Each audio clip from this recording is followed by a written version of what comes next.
ओम श्री सद्गुरु परमात्मने नमः। श्री वशिष्ठ जी बोले, ही राम जी, आत्म पुरुष परब्रह्म संसारी नहीं, वह न रुधिर है, न मांस है, न शरीर है। शरीर आदि सर्व जड़ रूप है। आत्मा चेतन आकाश व तलेप है। यदि शरीर को भिन्न भिन्न कर देखिए तो रुधिर, मांस, अस्थि से भिन्न कुछ नहीं निकलता। जैसे केले के वृक्ष को खोल कर देखिए तो पत्रों से भिन्न कुछ नहीं, तैसे ही मन ही जीव है और जीव ही मन है। जीव के बंधन का कारण अपनी कल्पना है। जैसे कुशवारी अपने यत्न से आप ही बंधन को प्राप्त होती है, तैसे ही मनुष्य अपनी वासना से आप ही संसार बंधन में फंसता है। इससे तुम भोग की वासना मन से दूर करो। हे राम जी,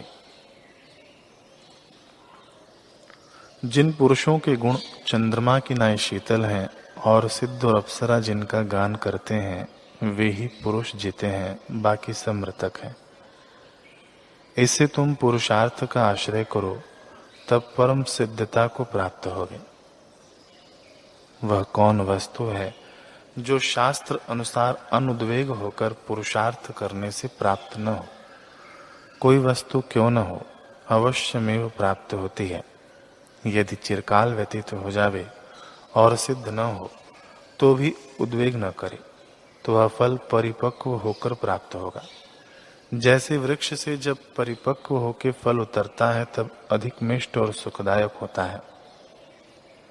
यथाशास्त्र व्यवहार करने वाला उस पद को प्राप्त होता है जहाँ शोक, भय और यत्न सब नष्ट हो जाते हैं और शांतिमान होता है। ओम श्री सद्गुरु परमात्मने नमः। वशिष्ठ जी बोले, हे राम जी, अहंता आदि जो जगत भासित होता है वह मिथ्या भ्रम से उदय हुआ है। इसको त्याग कर अपने अनुभव स्वरूप में स्थित हो। इस मिथ्या जगत में आस्था करना मूर्खता है। हे राम जी, जो ज्ञानवान है उसको जगत का अभाव है। जब तुमको आत्मपद की प्राप्ति होगी तब सब पदार्थ निरस होंगे।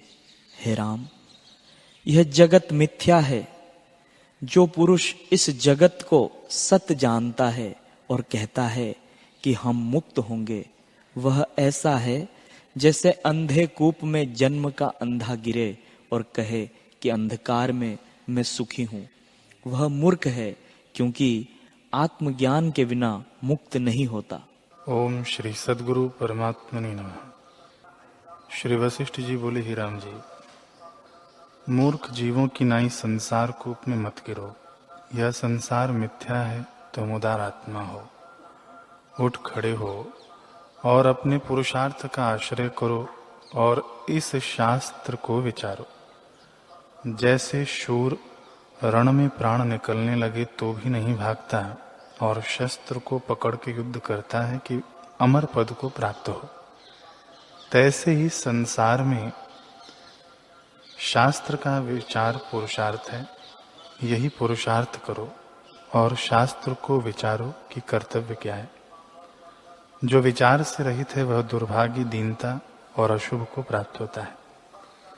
महामोह रूपी घन निद्रा को त्याग करके जागो और पुरुषार्थ को अंगीकार करो, जो जरा मृत्यु की शांति का कारण है। और जो कुछ अर्थ है वह सब अनर्थ रूप है। भोग सब रोग के समान और संपदा सब आपदा रूप है। ये सब त्यागने योग्य है। इसलिए सतमार्ग को अंगीकार करके अपने प्रकृत आचार में विचरो और शास्त्र और लोक मर्यादा के अनुसार व्यवहार करो, क्योंकि शास्त्र के अनुसार कर्म का करना सुखदायक होता है। जिस पुरुष का शास्त्र के अनुसार व्यवहार है उसका संसार दुख नष्ट हो जाता है और आयु, यश, गुण और लक्ष्मी की वृद्धि होती है। जैसे वसंत ऋतु की मंजरी प्रफुल्लित होती है, तैसे ही वह प्रफुल्लित होता है। हे राम जी, सर्व दुख का देने वाला और सब सुख का फल सब ठौर सब काल में सबको अपने कर्म के अनुसार होता है। हरि ओम।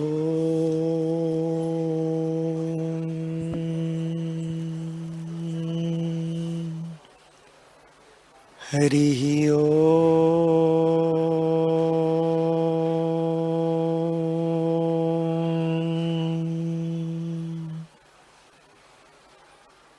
हरि ओम।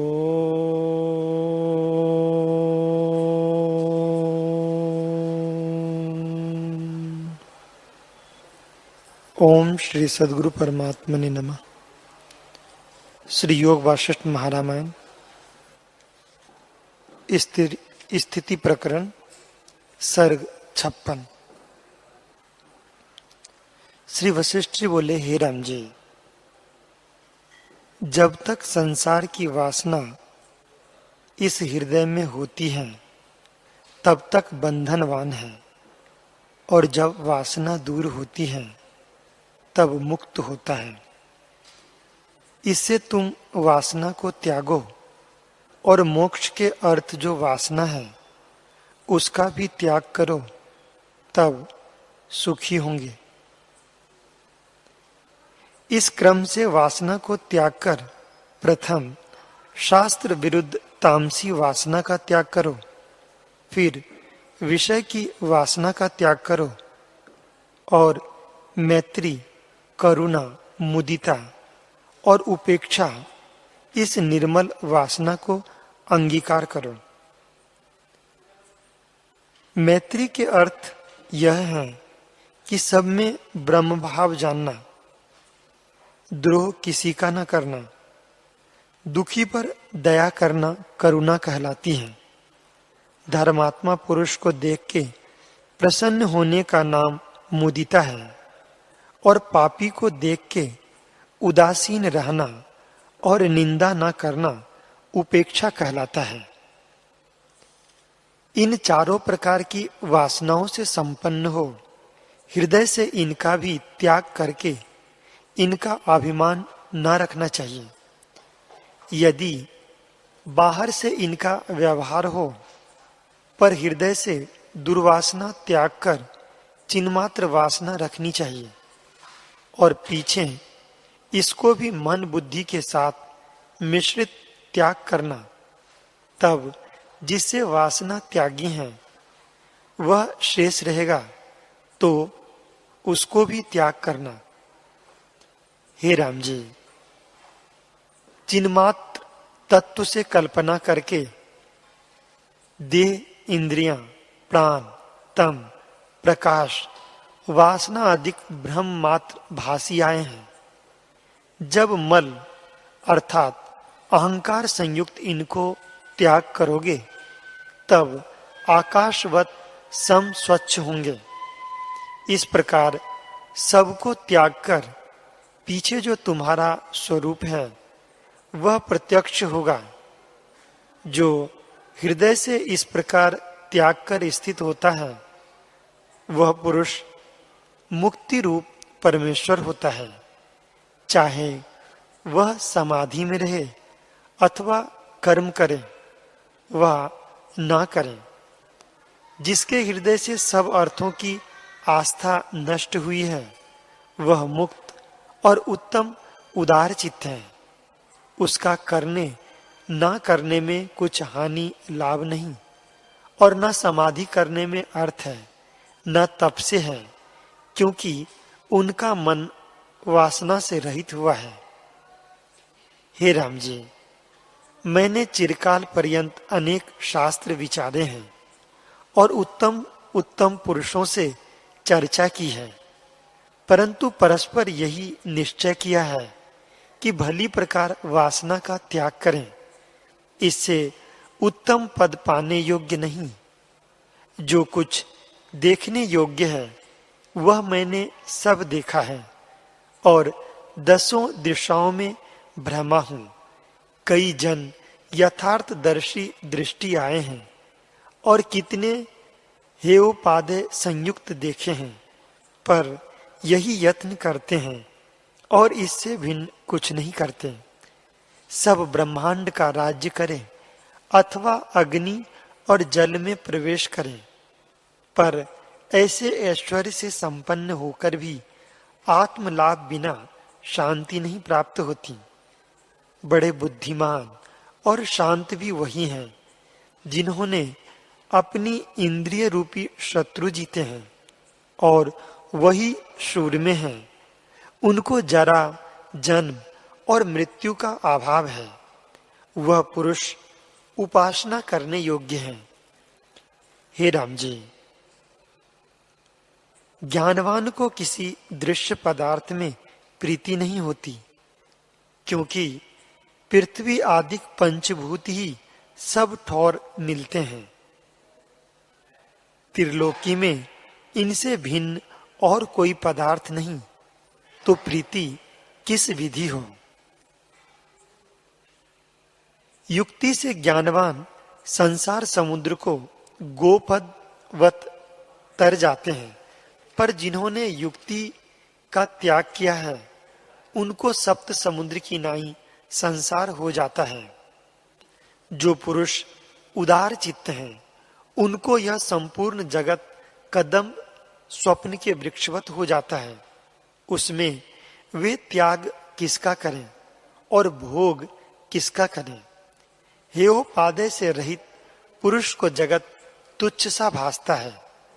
इस कारण जगत के पदार्थों के निमित्त वह यत्न नहीं करता, और जो दुर्बुद्धि जीव होते हैं वे तुच्छ ब्रह्मांड रूप पृथ्वी पर युद्ध करते हैं, अनेक जीवों का घात करते हैं और ममता में बंधायमान है। यह जगत संकल्प मात्र में नष्ट हो जाता है। क्षण में आस्था से यत्न करना बड़ी मूढ़ता है।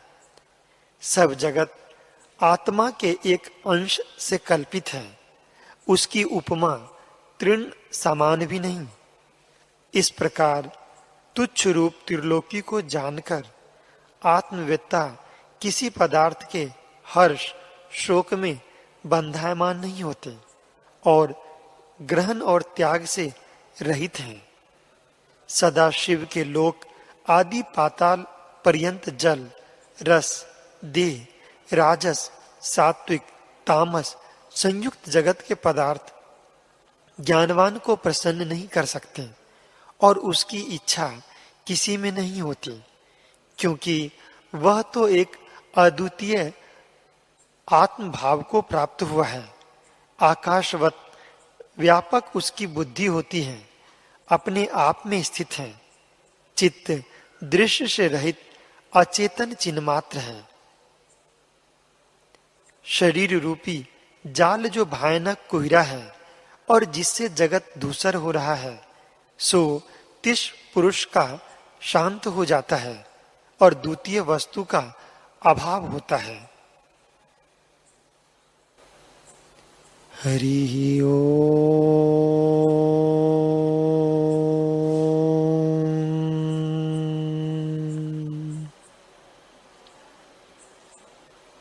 हरि ओम।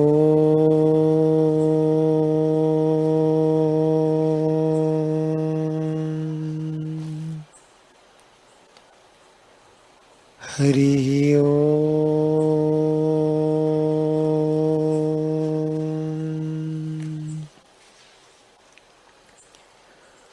ओम सहना भवतु सहनो भुनक्तु सवीर्यं करवावहै तेजस्विनावधीतमस्तु मा विदुषावहै। ओम शांति शांति शांति। श्री सद्गुरुदेव भगवान की जय।